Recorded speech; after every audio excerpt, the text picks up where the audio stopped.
जैसे ज्याचे प्रलोभे मन, अर्थ स्वार्थ उपदेश पूर्ण, धन लोभे ज्ञान निर्वीर्य होय. नपुसकाला पोर होते का कधी? तस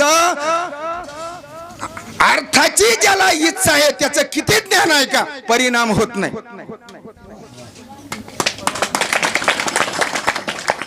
कडू लागन पण माझ्या म्हाताऱ्याने लिहिलं नाही.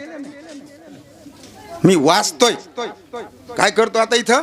निस्त वाचतो. म्हणून सावध व्हा आणि सगळ्याच पाय पडून विनंती आहे माझी की बाबा ग्रंथ वाचा रे. नाही नारायणा करुणा त्याची दरबे घेऊन या कथा जे करीती नेनो त्याची गती होईल काय. तू कया बंधू म्हणे पिसाळलेले सुने आप परतीने न विचारावे.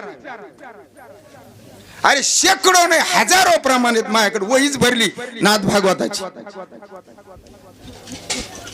आणि असं जोपर्यंत आपल्यावर परिणाम होणार नाही महाराज, आपली अधोगती परमार्थ करून ठरलेली, परमार्थ करून आपली अधोगती ठरलेली. ही सोपी गोष्ट नाही, ही शुद्ध आपली फसवणूक. महाराज जैन धर्माचे साधू रुपयाला हात लावित नाही, त्यांना मोक्ष भेटा ना, त्यांचं जोई जाय ना, त्यांचा अहंकार जाय ना.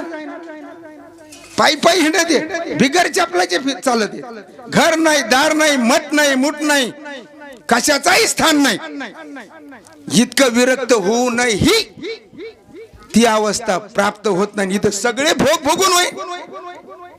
महाराज ज्या गुरुवाऱ्यांनी, ज्या साधू लोकांनी, आमचे रंगनाथ महाराज असतील, आमचे गुरुजी असतील, वक्ते बाबा महाराज, ह्या लोकांनी स्वतःसाठी काहीच असवलं नाही, काही केलं नाही. महाराज गुरुजींनी 19 कोटीचा संकल्प केला आणि ज्या वेळेस ते मंदिर बरंच काम झालं आणि त्यांच्या मनात खटकलं आता इथं माघारी यायचं नाही. महाराज पुन्हा अख्खं गाव आला, चिते गावला, अण्णा साक्षी आहेत, आलत का नाही कार्यक्रमाला तरी या टेम्पो भरून आलते. गेले का गुरुजी महाराज?